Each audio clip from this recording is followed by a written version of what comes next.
नेटवर्कमध्ये आपलं स्वागत आहे। आपण आज पेंडू या गावामध्ये आहोत। आज एकादशी आहेत, त्या निमित्तानं सर्व महाराजांचं दर्शन घेण्यासाठी ते पेंडूमध्ये येत आहेत। त्याकरिता आपण आज आलेल्या भाविकांना प्रश्न विचारूता महाराजांचं दर्शन कसं, पेंडूला यायचा तुमचा रस्ता कसा आहे, काय त्रास होतो का? आपल्यासोबत निळकंठ पात्रे आहेत।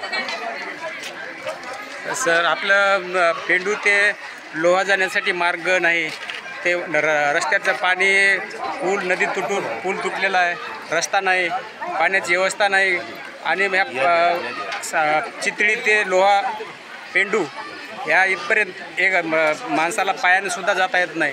त्याची सरकारनं थोडं लवकर दखल घ्यावी आणि ह्या पेंडू ते एक तीर्थक्षेत्र आहे।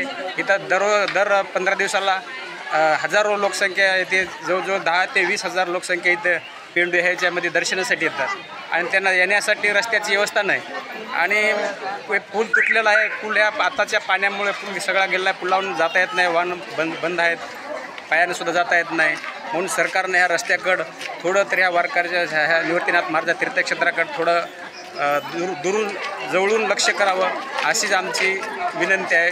ह्या TV नेटवर्कच्या ह्याच्यावरून आमची अशी विनंती आहे, हे थोडं आमचा रस्ता सुरळीत करून देऊन आम्हाला थोडं सहकार्य करावं अशीच आमची प्रवासाच्या वतीने आमची विनंती आहे।